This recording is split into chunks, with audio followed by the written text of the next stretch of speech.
time, a hot summer day. The place, Lakefront Airport, New Orleans. The story about one of the most deceptive phenomena to plague a pilot, density altitude.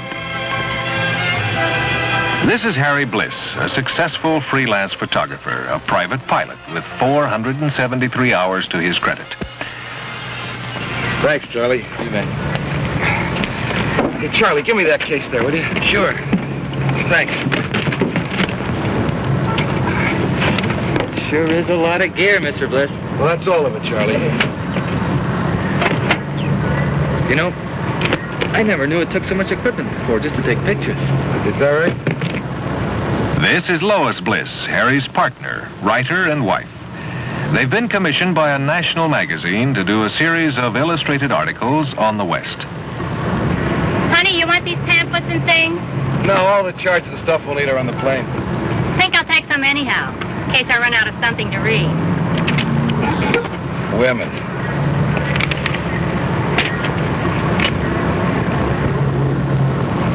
Oh, be careful now. Remember, you've got a big load on board. You're not referring to me now, are you, Charlie? Oh, no. Just your luggage and your equipment. Why? You think we're overloaded? Well, Don't worry, honey. I checked. And we're carrying exactly what the manual said we can. Fine. remember, Mr. Bliss, it's just a machine. Yeah, but what a machine.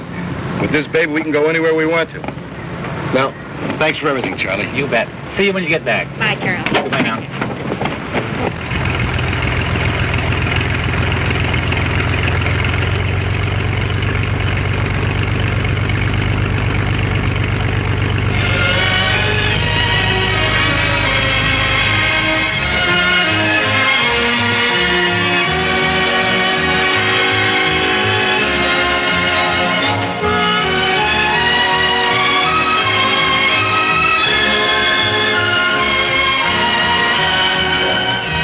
So our story begins.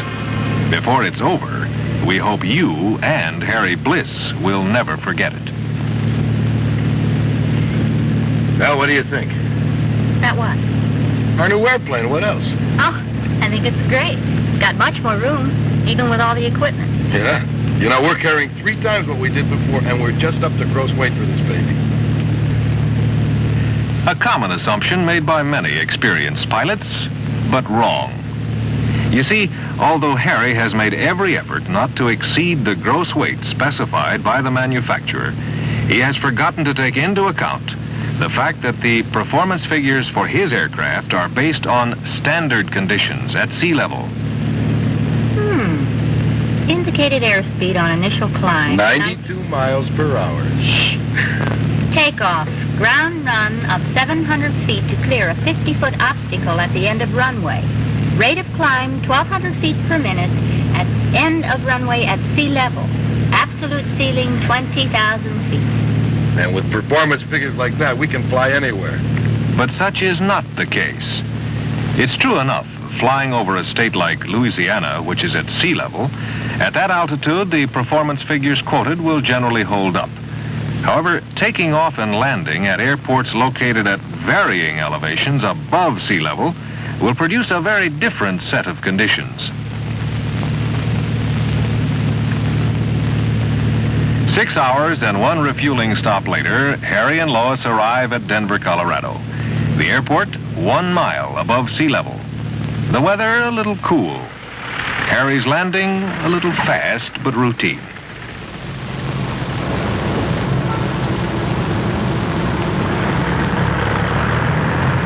Say, there goes one of those new model Bonanzas we were just talking about.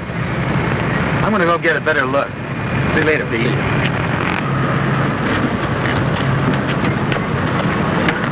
Hi. Hello, Captain Marlowe. I'm with Continental Airlines. I'm Harry Bliss. This is my wife, Lois. Captain. Boy, this certainly is a beautiful plane you've got here. Mind if I look around? Oh, go right ahead, Captain. Thank you. Of course, it isn't as big and elaborate as the ones you fly, but she has everything in an aircraft I've ever wanted. Yeah, I see what you mean. Do you fly, Mrs. Bliss? No, I leave that to my husband. You got a lot of room back there.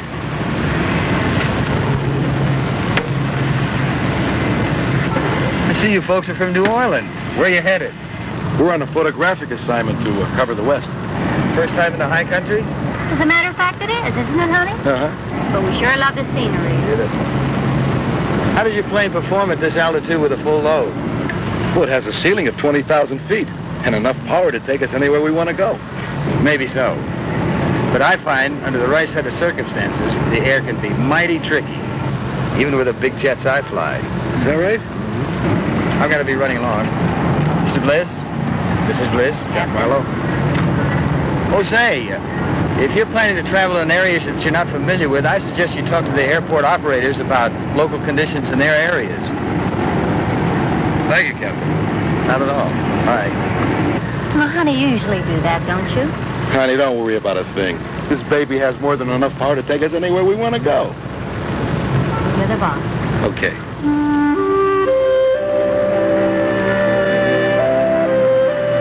His takeoff from Denver, apparently routine. A little long, perhaps. But Harry didn't notice it on this unusually cool day. 1 cubic foot of warm air is less dense than a cubic foot of cold air. Oh, I'm reading Private Pilot's Handbook of Aeronautical Knowledge. Ever read it? Oh, yeah. Listen to this. In Denver on a cold day, a small plane may take off with a 1,000-foot run, whereas on a hot day, the air may be so thin that the plane is unable to leave the ground within the space of the available runway. Well, how come? Density altitude. And like some pilots, Harry knew the term. Well, what exactly is density altitude? Well, do you remember when we were on that ski assignment last winter in the Alps? How difficult it was to breathe? Oh, yeah, the air was so thin, I remember. And do you recall when we drove out this way on that rodeo assignment last fall? How the car acted? The higher we drove, the less power we had. Well, the air was thin. It affected the car's performance. Air affects a plane the same way. Are you saying the air is so thin up here we have less power? Yeah. The propeller doesn't have as much air to fight. The wings can't create as much lift, and the engine doesn't have as much air to breathe. Well, what are we doing up here then? Enjoying ourselves. That's why I insisted on a more powerful plane. And with this baby, we can fly anywhere we want to. Really? You read the manual. It's got a ceiling way above anything we're going to fly over, or for that matter, land at or take off from. Harry's next stop, Gunnison, Colorado. Elevation 7,667 feet above sea level. The temperature 46 degrees, unusually cold for summer.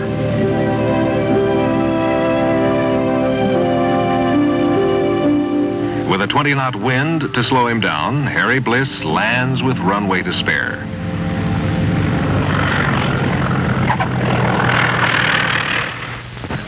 However, the following day, Harry finds a different set of conditions, not entirely in his favor. Harry, why are we climbing so slowly? I haven't added all the power. With all the power added, Harry's rate of climb will be only 350 feet per minute, quite a bit slower than 1,200 feet per minute under standard conditions at sea level. The reason? The air temperature today, 20 degrees warmer than yesterday. Harry realizes something is not right, but like some pilots, he can't always sort it out.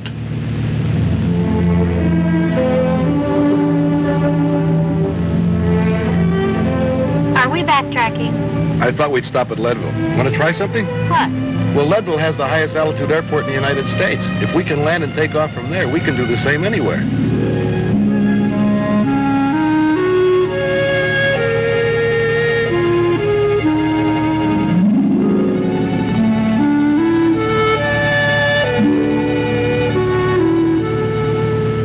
Leadville Airport, the highest altitude airport in the United States.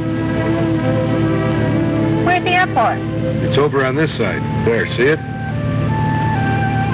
Oh, I see. Elevation 9,927 feet. Length of runway 4,800 feet. Temperature cold, 40 degrees. The wind very light from the north at 5 knots. And with conditions such as they are, Harry makes it without any trouble. The takeoff proved to be just as easy. Oblivious to the part played by a relatively low density altitude, Harry now thinks he can handle any airport anywhere.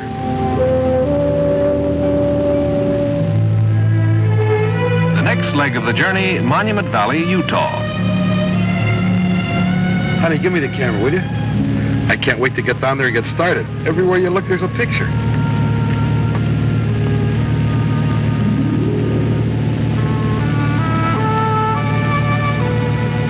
Monument Valley, elevation 5,192 feet. Length of dirt runway 3,000 feet. The temperature 88 degrees. The wind calm.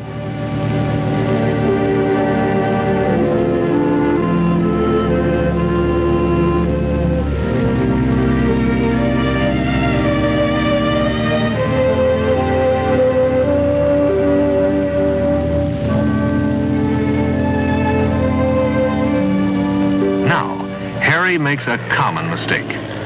Overlooking the relative ground speed, Harry comes in with extra airspeed and a bit too high. As a result, he touched down a little long and fast.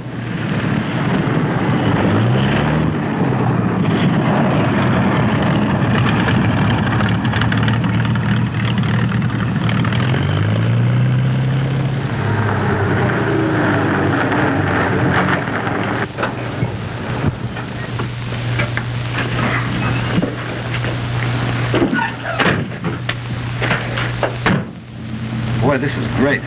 We can get a million pictures here.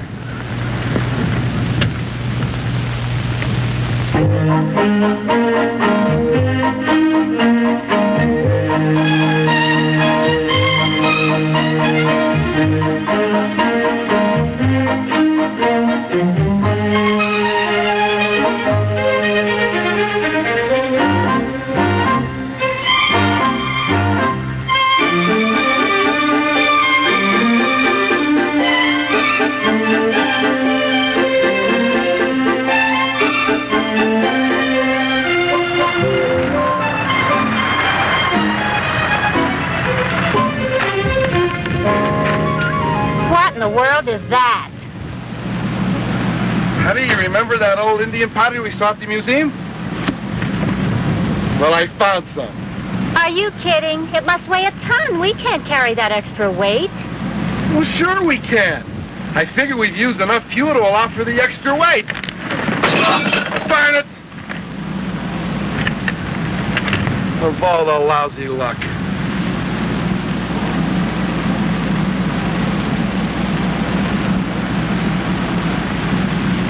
Phew, it's hot. Claire!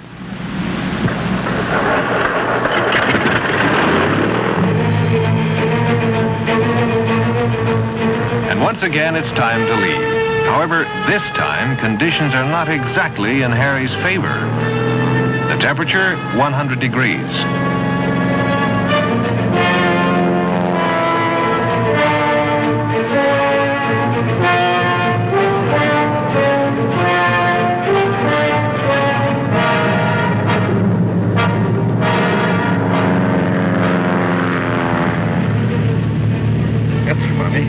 The altitude here is less than it was at Leadville. A little too much downwind, I guess.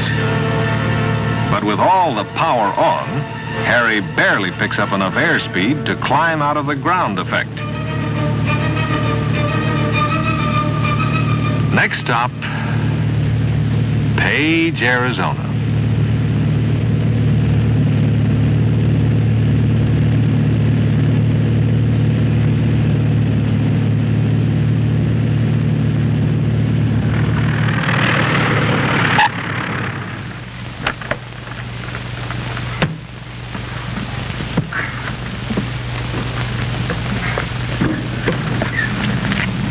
Honey, I'm going to line up a chopper and pilots for tomorrow. Yeah? Why don't you find us a place to stay tonight, huh? Okay.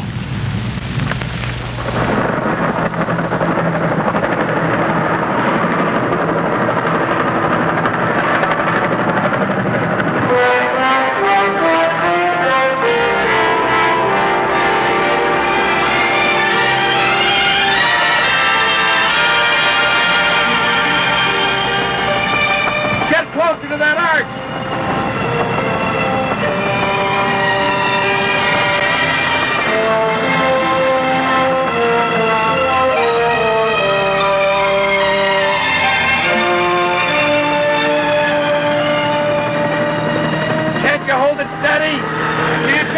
too hot. The air's too thin.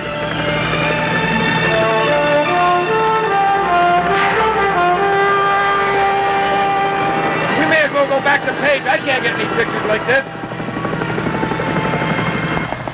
Density altitude affects all aircraft. Hovering under these conditions was impossible.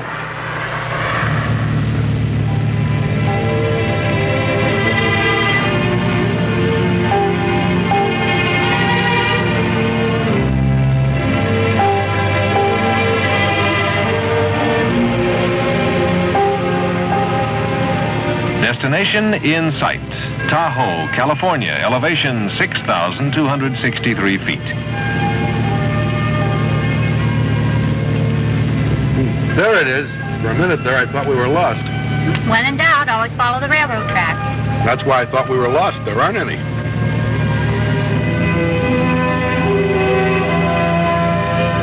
Well, it's sure good to see water and green trees again.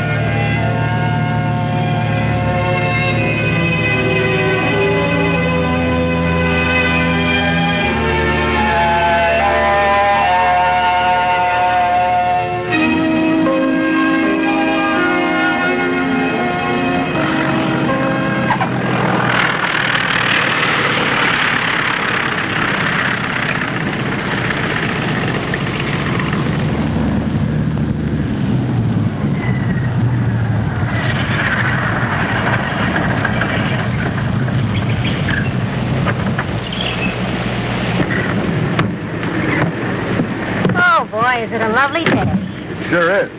What a beautiful airport.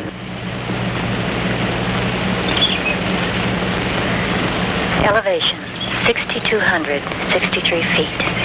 Because of the effects of atmospheric pressure and temperature, the present air density at this airport is equivalent to an altitude of 8,500 feet.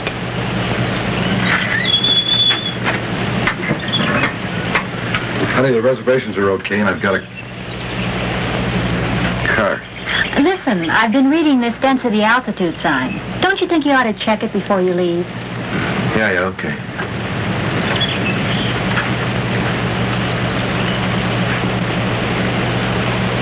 Where'd you get them? Up at Tunnel Meadows. Tunnel Meadows? Where's that? It's up in the mountains, about 200 miles from here. What's the best way to get there? Well, I fly. There's an 1,800-foot landing strip that just happens to be right alongside of the trout stream. Hey, great. How high is it? 9,100 feet.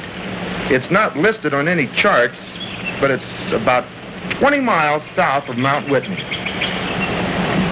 Man, you know, I've dreamed of the day I could catch trout like these. I'm sure glad I bumped into you. Thanks. My pleasure. Harry, you didn't read that sign. Honey, I meant to. Guess I've forgotten all the excitement. In the next few minutes, Harry will regret he didn't. For once again, he has come face to face with the adverse effects of density altitude.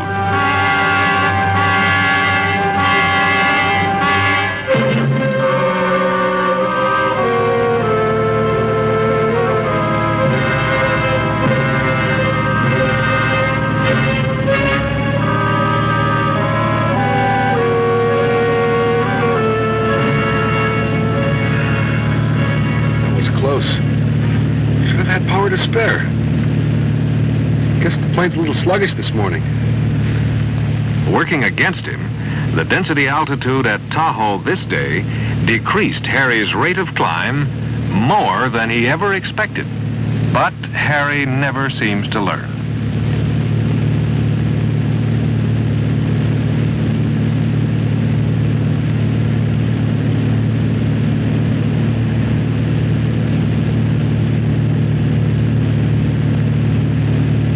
There it is. Looks kind of small, doesn't it? Harry's never been so eager to land anywhere before.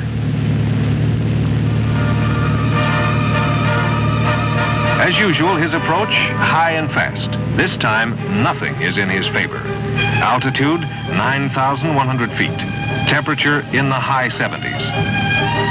The 1,800 feet of runway quickly pass under him. Harry, let's get out of here. With full full power on, his rate of climb barely 350 feet per minute.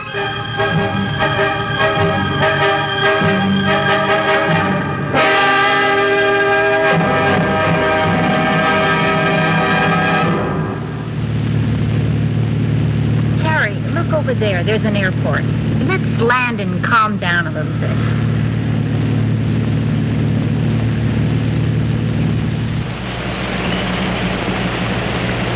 Howdy, folks. Can I help you? Say, what kind of airport you guys got around here? Sounds like you two tried to get into Tunnel Meadows. That's right, we did. How do you know? Well, for one thing, the fishing lures gave you away. You're not the only one to land here after Tunnel Meadows. It's the darndest place I've ever seen. I've landed at higher altitude airports before. What's so special about Tunnel Meadows? Well, that's a long story. Why don't we go sit in the shade, have a cold drink, and talk it over? Well, I could sure use one right now. Here we are. Make yourself comfortable.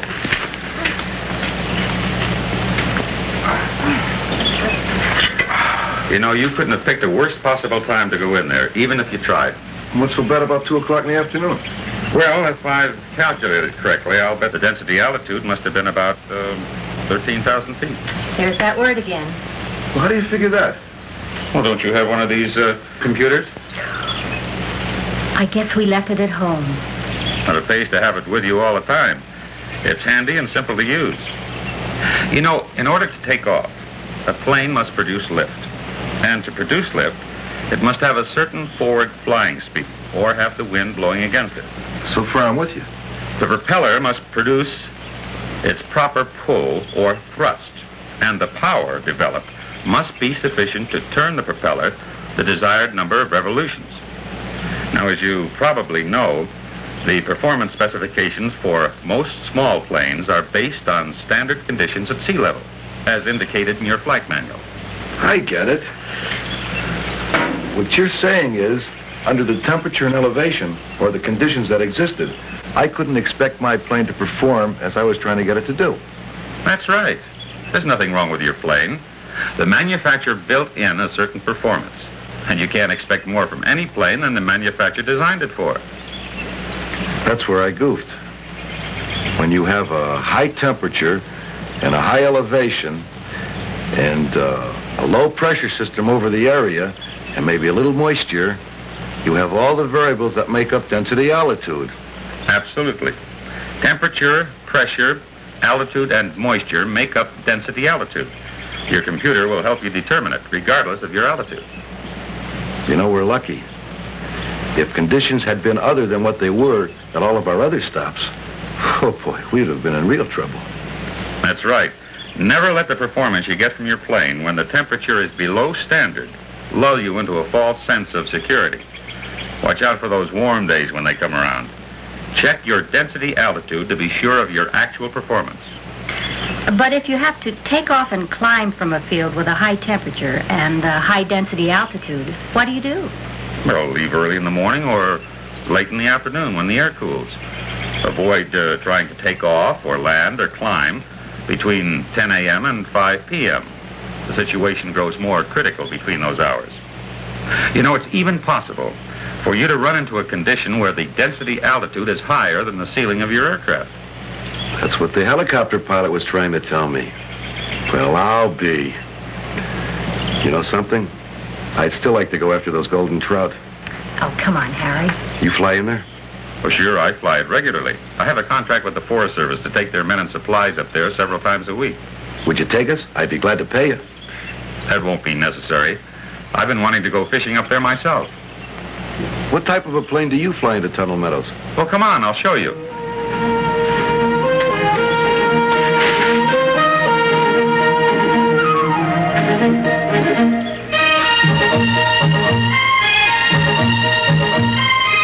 Well, there she is. You must be kidding. After what we went through in our new one? Well, yes, I guess maybe I am. However, I flew this bird in there for 20 years. She's my pride and joy. Well, she's a beauty. Okay, no offense. Look, so I can see how it should be done. Will you fly us in there in our Bonanza? Okay. Like I said before, your plane is just fine. Once you get to know the ins and outs of mountain flying, you'll be able to make tunnel meadows yourself. Now, I suggest that we leave the first thing in the morning and be sure to pack a good lunch. We may have to wait around a bit for the temperature to cool off before we take off again. Anything you say. Oh, and one more thing. Don't take on any more fuel, and let's get rid of some of that baggage. Sure thing.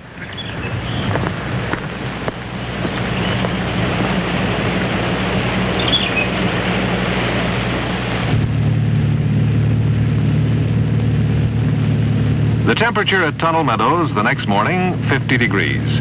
The wind, southwest at 12 knots. With the density altitude performance computed, Otis shows Harry how.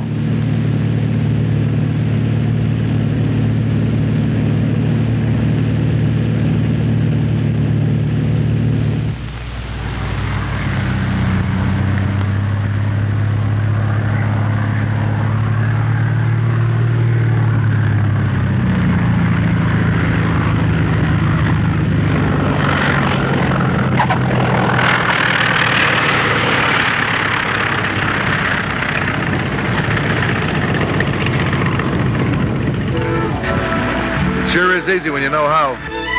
Yeah. When you're flying an area that you're not familiar with, it always pays to take along an experienced pilot, at least once, before you try it yourself, especially in mountain country. Well, I guess I just got a little overconfident. Well, you're not alone. A lot of pilots make the same mistakes, especially regarding density altitude. They seem to feel it's something that only happens to the other guy. Look at that nut trying to land here at this hour.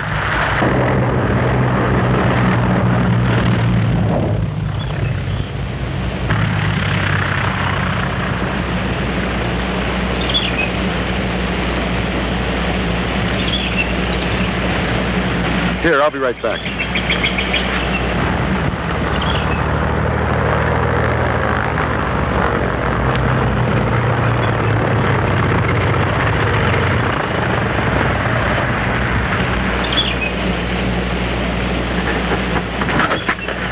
Hi there.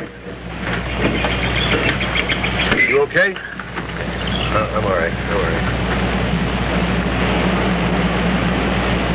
Well, when I finally got it on the ground, the only thing I could think to do was to keep it on the ground and brake to a stop. Well, you were lucky this time. Density altitude didn't get you. What's density altitude? Well, the temperature is way above normal.